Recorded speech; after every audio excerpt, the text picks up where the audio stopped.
laughing when I was thinking back to how I met you because I was managing Pure Ride and you were trying out to be a Pilates instructor. And it's so awkward because you had to audition in front of me and I didn't know you at all. And it's already awkward trying to sit there and on a scale of 1 to 10 rate how good somebody is, especially someone that's older than me. I feel it's more knowledgeable. Doing Pilates, yeah, by ourselves, like not even people in the class. With a microphone? Yeah. Wow. Are you serious? Yeah. But she did great and she passed and she's a wonderful instructor. How many kids do you have, Megan? I have 3 children, a 12-year-old girl, a 10-year-old boy, and an 8-year-old girl. You're busy. Busy. Very busy. Well, yeah. I like to spend time with them and to go to their activities and be in their presence, important to them. And I really respect stay-at-home moms. I think, one day I dream to be able to do that. And I think that there is so much that goes into that job description. Mm-hmm. And I also, not being a stay-at-home mom yet and hoping to be one, I'm really interested in learning how do you balance everything. Because I know for me, I have a lot of alone time, and I enjoy that alone time, and it's kind of like something that I use to recharge myself because I am very busy and there's a lot of things that I have going on, but I know I have to have that time to recharge. I mean, what do you do to find that time, and what does that look like for you? I think that really the most important thing is finding joy in the difficulties of getting it all done. Like seeing that there is goodness in folding laundry and making dinner and driving around all afternoon. There is joy in that. I remember something you said the other day. It's not always fun to do the laundry. What did you say the other day? You're like, but when I'm doing the laundry, I'm serving my kids. Yeah. And when I'm serving my kids, I'm serving the Lord. Yeah. And I just love that, what you just said. Just serving them well is glorifying God, even if it is folding laundry, which I hate to do. Yeah. But it's part of why we're here, and it's such a short time. Like in a short less than 2,000 days, Grace will be at college. And then Jack's 2 years behind her, and Molly Francis is 2 years behind him, and it's gone. You're done. You are not pouring into their lives anymore. There's no more spending every day with them, hearing their conversations. Well, I love how you love your children. That's sweet. It's great. It's such a joy. Like God has given us the biggest gift in our 3 kids. And when did you start your relationship with the Lord? Was it early on? Well, I was brought up Catholic, and then when I moved to Oxford 10 years ago, I joined a Bible study, and the person in the Bible study just kind of showed me some other things, and we went to the Methodist church where my husband was baptized because he was not a believer, and my children joined the church, and so that was just God just kind of changed our life when we moved here 10 years ago. He kind of just said, hey, I'm going to rip you out of your comfort zone and take away all that you know, and I'm going to show you something different. And I really think now he did that to change the trajectory of our lives. Like my husband wasn't baptized. He believed in God, but he didn't attend church ever. And now love our church we're at, love being part of a community group. It's just, like I can see looking back 10 years now, I'm like, oh my gosh, I see God's work in this. Like we had no reason to leave our entire family in Chicago and come here. And he did it to change our hearts for God. I just think we both kind of started seeing just something different. And our kids being in a Christian school was amazing to see their growth and their just how they loved God and all the things that they learned about the Bible and just memorizing scripture and how their hearts were different. And God was working in all of us. All of you. Yeah. And I love, last week in Shannon's story, we talked about God's orchestration and just like what you're talking about, like God bringing you to Oxford, and just this was the place that I mean, he started working. And Molly and I had said from when we were children, babies, like, we're going to live across the street from each other, we're going to get married, we're going to have our kids together, we're going to live in the same town. And, like, he opened every door for both of us to come, to bring all of our families within 5 months of each other. We live across the street from each other now. We're raising our families together. Like, it just doesn't work like that. You know, it's got to be God that moves you and does all that.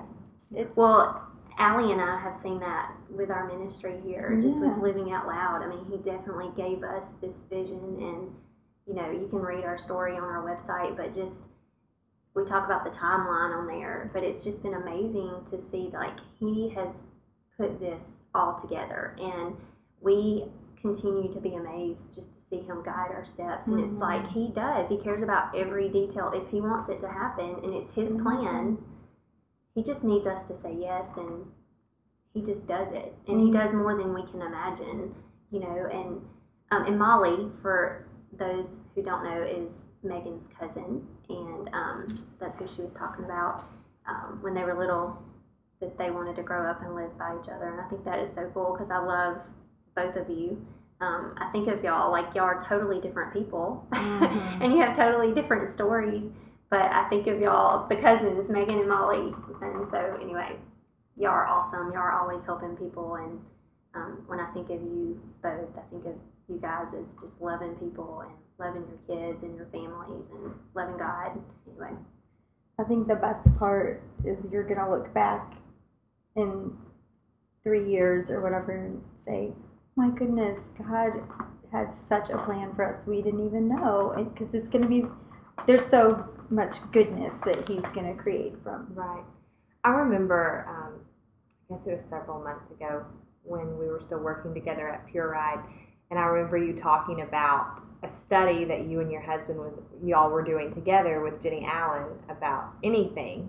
Is that correct? Well, I was doing it, but he was listening to me talk about it. And I remember you just telling me kind of a little bit about that study, how the prayer is asking God to just do anything in your life. And what was that? How was that for y'all? I did it 2 years ago. I read the book and just started saying, like, when can I pray anything? And I would talk to my husband about it, like, oh, could I pray anything today? Like, could I give God my marriage? Well, okay, that's okay.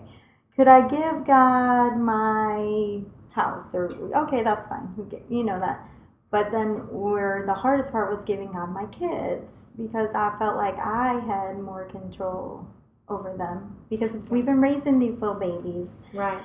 And really God said, they are my children that I've given you. And just sort of what that looked like, walking through letting go of all that and praying about it. And finally one day I was running and praying and crying, and I was like, okay, God, that's it, I'll give them to you. And that's just like maybe a year and a half ago. I don't know. It's been a little while.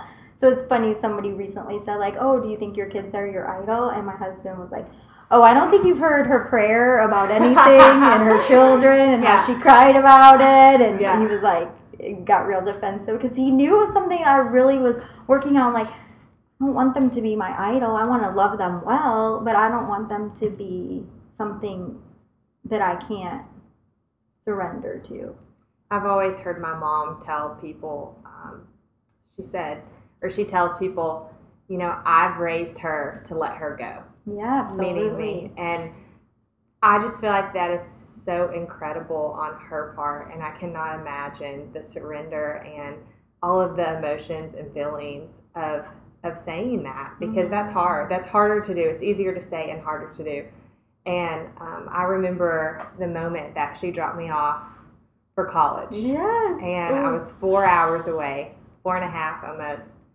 And I remember her moving me in and everything, and she was acting, everything was fine. And I knew it was coming when she was about to tell me bye, and I wasn't really sure how she was going to react, because she's always been really good about letting me go and just saying, here, go. You know, I've done my best to equip you, but you're not mine. You're God's, and I'm going to let you go. And so I didn't expect anything from her. I didn't expect tears because that's just not how she's been. And we were leaving, and she came up to me really quickly, and she gave me a quick hug and said, "Bye, love you," and got in the car. And I was like, okay, bye. You know, I was like, well, I'm distracted. I'm busy. I got to work on my room. And probably a week later, I was talking to my stepdad on the phone, and he said, "Allie, she bawled for 4.5 hours on the way home, letting you go." And I cannot imagine that feeling that she had, but just what a testimony of her faith, of knowing that I'm in God's hands. And I think it is so good to look back and to see how God has fought for you and fought for me, because I know for me, when I look back and I see how he has fought for me, it gives me courage to know that he's fighting for me right now, whatever's happening that I can't see, and he's going to fight for me in the future. That's just probably one of my favorite verses in the last few years. Is the Lord will fight for you. You need only to be still. And I think I just cling to that because I've seen him fight for me, and so I know he's fighting for me right now. He's going to fight for me. He's going to fight for my family. He's going to fight for my children. He's going to fight for, my friends. It's good to look back. And I think being still is like a huge thing that I've learned probably in the past 5 years, just sitting back and being still and thinking like I could go into the situation and control it or change it or say something or do something, but I have really tried to sit back and see what God will do, and it's so much better. He is amazing. And he works out all things for the good of those who love him, no matter what that looks like. It may not look like we think it should look like, or in that inside of the box picture, but he works it out for those who love him, for the good of those who love him. There is so much freedom that you can get from gathering with different women and just hearing what's going on in their lives. And I think that's the purpose of our ministry, because we want to show other women that, hey, whatever you're going through, whether it's big or it's small, I mean, there's somebody out there that's dealing with the same thing, and that you're not just in isolation, that you're not by yourself on that, and just being able to connect with that and have that connection that we desire so much. God can really work through that. And I know I've seen that more with the Bible studies that we've done at the Orchard, this summer Bible study, but just being able to have that strong connection, knowing that someone's there for you is something that we all need. And I would just encourage, anybody that's listening, that if you are not in any type of small group, or you do not have a group of women that you can trust, that you would find that you would seek that out, and that you would make that a priority. And I think it's important too that it's a mixture of different ages, and I've seen that in my own life. I see more benefit from mixing of different ages, whether I'm in a group with somebody that's maybe 17, younger than me, all the way up to somebody that's 65, and all of us talking about life in the different stages. It's just so impactful. Well, we are so grateful for people like you who have felt led to share your stories and just come and talk about what's going on in your life, and to encourage other women. We can die from the hurt inside, or choose to live.